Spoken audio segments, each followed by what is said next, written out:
तो सुना ही होगा। ये उपन्यास सम्राट प्रेमचंद है। आइए इनके बारे में कुछ और जानें।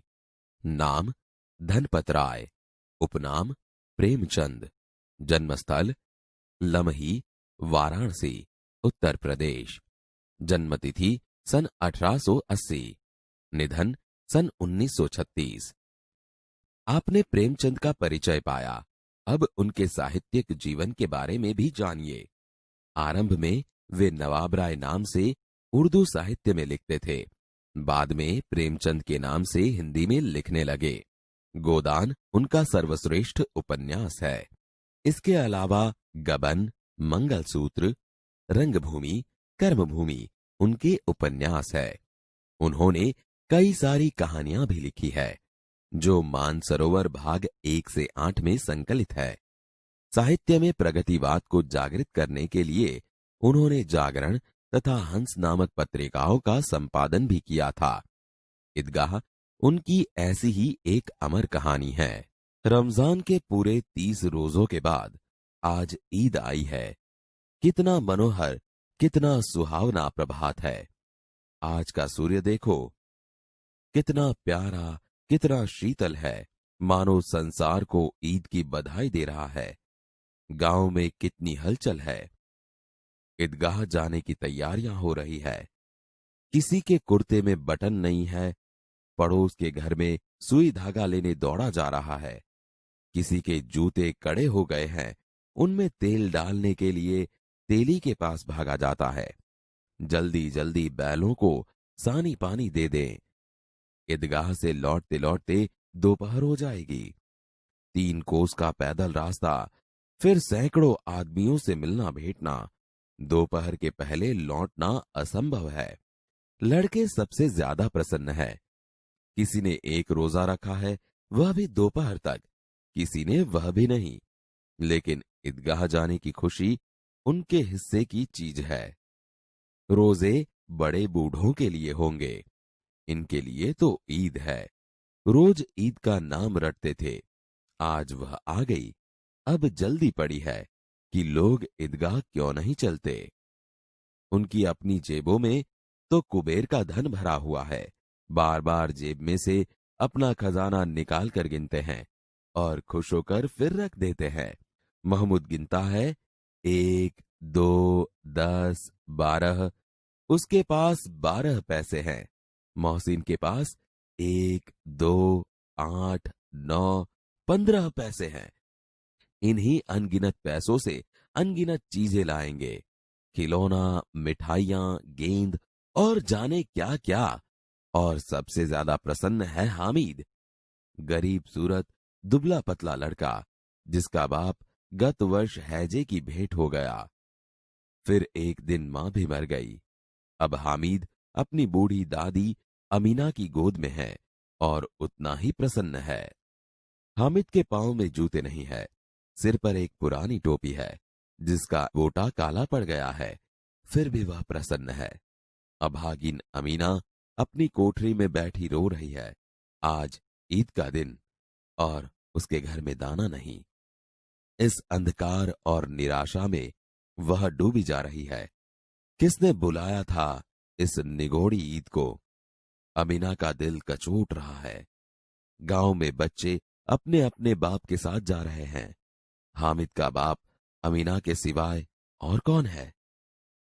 उसे कैसे अकेले जाने दे? उस भीड़ भाड़ में बच्चा कहीं खो गया तो क्या होगा? नहीं, अमीना उसे यों न जाने देगी। नन्ही सी जान 3 कोस चलेगा कैसे? पैरों में छाले पड़ जाएंगे, जूते भी तो नहीं है। कुल 2 आने पैसे बच रहे हैं। 3 पैसे हामिद की जेब में, 5 अमीना की बटुए में। यही तो बिसात है और ईद का त्योहार। अल्लाह ही बेड़ा पार लगाए। तुम डरना नहीं अम्मा, मैं सबसे पहले आऊंगा। गांव से मेला चला और बच्चों के साथ हामिद भी जा रहा था। कभी दौड़कर आगे निकल जाता, फिर किसी पेड़ के नीचे खड़े होकर साथ वालों का इंतजार करता। हामिद के पैरों में तो जैसे पर लग गए हैं। वह कभी थक सकता था, बड़ी इमारतें आने लगी। यह अदालत है, यह कॉलेज है, यह कलाघर है। आगे चले। हलवाइयों की दुकानें शुरू हुई। आज खूब सजी हुई थी। इतनी मिठाइयां कौन खाता है? देखो ना, एक एक दुकान पर मनो होंगी। सहसा ईदगाह नजर आई। इमली के घने वृक्षों की छाया है। नीचे पक्का फर्श है, उस पर जाजिम बिछी हुई है। रोजेदारों की पंक्तियां एक के पीछे एक न जाने कहां तक चली गई हैं। यहां कोई धन और पद नहीं देखता। इन ग्रामीणों ने भी वजू किया और पिछली पंक्ति में खड़े हो गए। कितना सुंदर संचालन है, कितनी सुंदर व्यवस्था। हजारों सिर एक साथ सिजदे में झुके जाते हैं, फिर सब एक साथ खड़े हो जाते हैं, मानो भ्रातृत्व का एक सूत्र समस्त आत्माओं को एक कड़ी में पिरोए हुए हैं। नमाज खत्म हो गई। लोग आपस में गले मिल रहे हैं। अब मिठाइयां और खिलौनों की दुकानों पर धावा होता है। ग्रामीणों का यह दल इस विषय में बालकों से कम उत्साही नहीं है। यह देखो, हिंडोला है, 1 पैसा देकर चढ़ जाओ। कभी आसमान पर जाते हुए मालूम होता है, कभी जमीन पर गिरते हुए। यह चरखी है। लकड़ी के हाथी, घोड़े और ऊंट छड़ों से लटके हुए हैं। 1 पैसा देकर बैठ जाओ और 25 चक्करों का मजा लो। महमूद, मोहसिन, नूरे और सम्मी इन घोड़ों पर बैठते हैं। हामिद दूर खड़ा है। 3 पैसे तो उसके पास हैं। अपने कोष का 1/3 जरा सा चक्कर खाने के लिए नहीं दे सकता। सब चरखियों से उतरते हैं। खिलौने लेंगे। इधर दुकानों की कतार लगी हुई है। तरह तरह के खिलौने हैं। सिपाही और गुजरिया, राजा और वकील, बिश्ती और धोबिन। वाह, लगता है अब बोलना ही चाहते हैं। महमूद सिपाही लेता है, खाकी वर्दी और लाल पगड़ी वाला, कंधे पर बंदूक रखे हुए। मालूम होता है अभी कवायद किए चला आ रहा है। मोहसिन को भिश्ती पसंद आया। कमर झुकी हुई, ऊपर मशक रखे हुए हैं। मशक का मुंह एक हाथ से पकड़े हुए है। कितना प्रसन्न है, शायद कोई गीत गा रहा है। बस मशक से पानी उड़ेलना ही चाहता है। नूरे को वकील से प्रेम है। काला चौगा, नीचे सफेद अचकन, अचकन के सामने की जेब में घड़ी, सुनहरी जंजीर, एक हाथ में कानून का पोथा लिए हुए। मालूम होता है अभी किसी अदालत से जिरह या बहस के लिए चले आ रहे हैं। ये सब 2-2 पैसों के खिलौने हैं। हामिद के पास कुल 3 पैसे हैं। इतने महंगे खिलौने कैसे ले? खिलौना कहीं हाथ से छूट पड़े तो चूर चूर हो जाए, जरा पानी पड़े तो सारा रंग धुल जाए। ऐसे खिलौने किस काम के? उन्हें लेकर वह क्या करेगा? खिलौनों के बाद मिठाइयां आती है।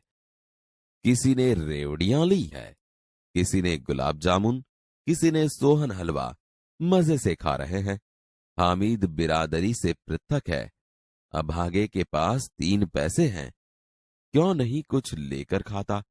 ललचाई आंखों से सब मिठाइयों के बाद कुछ दुकानें लोहे की चीजों की हैं, कुछ गिलट और कुछ नकली गहनों की। लड़कों के लिए यहां कोई आकर्षण नहीं है। वे सब आगे बढ़ जाते हैं। हामिद लोहे की दुकान पर रुक जाता है। कई चिमटे रखे हुए हैं। दादी के पास चिमटा नहीं है। तवे से रोटियां उतारती है तो हाथ जल जाते हैं। अगर वह चिमटा ले जाकर दादी को दे तो कितनी प्रसन्न होगी। फिर उनकी उंगलियां कभी न जलेगी। घर में एक काम की चीज हो जाएगी। खिलौने से क्या फायदा? व्यर्थ में पैसे खराब होते हैं। जरा देर ही तो खुशी होती है, फिर तो खिलौनों की और कोई आंख उठाकर नहीं देखता, या फिर घर पहुंचते पहुंचते टूट फूट कर बर्बाद हो जाएंगे। चिमटा कितने काम की चीज है। रोटियां तवे से उतार लो, चूल्हे में सेक लो। कोई आग मांगने आए तो चटपट चूल्हे से आग निकाल कर उसे दे दो। अम्मा बेचारी को कहाँ फुर्सत है कि बाजार जाए, और इतने पैसे ही कहाँ मिलते हैं। रोज हाथ जला लेती है। हामिद के साथी आगे बढ़ गए हैं। सबील पर सब शरबत पी रहे हैं। देखो सब कितने लालची है, इतनी मिठाइयाँ ली, मुझे किसी ने एक भी न दी। उस पर कहते हैं मेरे साथ चलो, मेरा यह काम करो, मेरा वह काम करो। अब अगर किसी ने कोई काम करने को कहा तो पूछूंगा, खाए मिठाइयाँ, आपका मुंह सड़ेगा, फोड़े फुसियाँ निकलेगी, आप ही जबान चटोरी हो जाएगी। तब घर से पैसा चुराएंगे और मार खाएंगे। अम्मा चिमटा देखकर मेरे हाथ से लेगी और कहेगी, मेरा बच्चा अम्मा के लिए चिमटा लाया है, कितना अच्छा लड़का है। इन लोगों के खिलौने पर कौन इन्हें दुआएं देगा? बड़ों की दुआएं सीधे अल्लाह के दरबार में पहुंचती है और तुरंत सुनी जाती है। मेरे पास पैसे नहीं है तो क्या, मैं गरीब सही, किसी से कुछ मांगने तो नहीं जाता। यह चिमटा कितने का है? 6 पैसे लगेंगे। हामिद का दिल बैठ गया। ठीक ठीक बताओ। ठीक ठीक 5 पैसे लगेंगे। लेना है तो लो, नहीं तो चलते बनो। 3 पैसे लोगे? हामिद आगे बढ़ गया ताकि दुकानदार की घुड़कियां न सुने, लेकिन दुकानदार ने घुड़कियां नहीं दी, बुलाकर चिमटा दे दिया। हामिद ने उसे इस तरह कंधे पर रखा मानो बंदूक है, फिर शान से अकड़ता हुआ संगियों के पास गया। यह चिमटा क्यों लाया बुद्धू? इसका क्या करेगा? जरा अपना बिस्ती तो जमीन पर गिराओ, सारी पसलियां चूर चूर हो जाए बच्चों की। तो यह चिमटा कोई खिलौना है? खिलौना क्यों नहीं है? अभी कंधे पर रखा बंदूक हो गई, हाथ में ले लिया फकीरों का चिमटा हो गया। चाहूं तो इससे मंजीरे का काम ले सकता हूँ। एक चिमटा जमा दूं तो तुम लोगों के सारे खिलौनों की जान निकल जाए। तुम्हारे खिलौने कितना ही जोर लगाए, मेरे चिमटे का बाल भी बांका नहीं कर सकते। बहादुर शेर है मेरा चिमटा। मेरी खंजरी से बदलोगे? 2 आने की है। मेरा चिमटा चाहे तो तुम्हारी खंजरी का पेट फाड़ डाले, बस एक चमड़े की झिल्ली लगा दे, डब डब बोलने लगी, जरा सा पानी लग जाए तो खत्म हो जाए। मेरा बहादुर चिमटा आग में, पानी में, आंधी में, तूफान में बराबर डटा रहेगा। चिमटे ने सभी को मोहित कर लिया, लेकिन अब पैसे किसके पास धरे हैं? फिर मेले से बहुत दूर निकल आए हैं, धूप तेज हो रही है, घर पहुंचने की जल्दी है। बड़ों से जिद करे तो भी चिमटा नहीं मिल सकता। हामिद है बड़ा चालाक, इसलिए उसने अपने पैसे बचा रखे थे।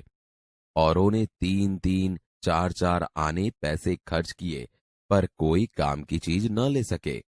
हामिद ने 3 पैसों में रंग जमा लिया। सच ही तो है, खिलौनों का क्या भरोसा, टूट फूट जाएंगे। हामिद का चिमटा बना रहेगा बरसों। जरा अपना चिमटा दो, हम भी देखे। तुम हमारा बिस्ती लेकर देखो।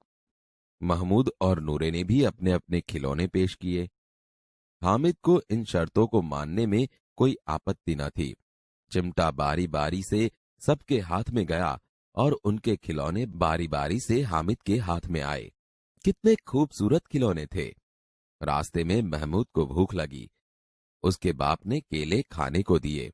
महमूद ने केवल हामिद को अपना साथी बनाया। उसके अन्य मित्र मुंह ताकते रह गए। यह उस चिमटे का प्रभाव था। 11 बजे सारे गांव में हलचल मच गई। मेले वाले लौट आए। मोहसिन की छोटी बहन ने दौड़कर भिश्ती उसके हाथ से छीन लिया और मारे खुशी के उछली तो मियां भिश्ती नीचे आ रहे और सुरलोक सिधारे। मियां नूरे के वकील का अंत इससे भी ज्यादा गौरवमय हुआ। वकील जमीन पर या ताक पर बैठ नहीं सकते, उनकी मर्यादा का विचार तो करना ही होगा। दीवार में 2 खूंटियां गाड़ी गई, उन पर लकड़ी का एक पटरा रखा गया। पटरे पर कागज का एक कालीन बिछाया गया। वकील साहब राजा भोज की भांति सिंहासन पर बिराजे। नूरे ने उन्हें पंखा झलना शुरू किया। अदालतों में खस की टट्टियां और बिजली के पंखे होते हैं, क्या यहां मामूली पंखा भी न हो? बांस का पंखा आया और नूरे हवा करने लगा। मालूम नहीं पंखे की हवा से या पंखे की चोट से वकील साहब स्वर्गलोक से मृत्युलोक में आ रहे और उनका माटी का चोला माटी में मिल गया। फिर बड़े जोर शोर से मातम हुआ और वकील साहब की अस्थियां धूरे पर डाल दी गई। अब मियां हामिद का हाल सुनिए। अमीना उसकी आवाज सुनते ही दौड़ी और उसको गोद में उठाकर प्यार करने लगी। सहसा उसके हाथ में चिमटा देखकर वह चौंकी। यह चिमटा कहाँ से लाया? मैंने मोल लिया है। कई पैसे में? 3 पैसे दिए। यह कैसा बेसमझ लड़का है कि दोपहर हुआ कुछ खाया न पिया, लाया क्या चिमटा? सारे मेले में तुझे और कोई चीज न मिली जो यह लोहे का चिमटा उठा लाया? तुम्हारी उंगलियां तवे से जल जाती थी, इसीलिए मैंने लिया। बुढ़िया का क्रोध तुरंत स्नेह में बदल गया। बच्चे में कितना त्याग, कितना सद्भाव और कितना विवेक है। दूसरों को खिलौने लेते और मिठाई खाते देखकर इसका मन कितना ललचाया होगा। इतना जब्त इससे हुआ कैसे? अमीना का मन गदगद हो गया। वह रोने लगी। दामन फैलाकर हामिद को दुआएं देती जाती थी और उसकी आंखों से आंसू की बड़ी बड़ी बूंदें गिर जाती थीं।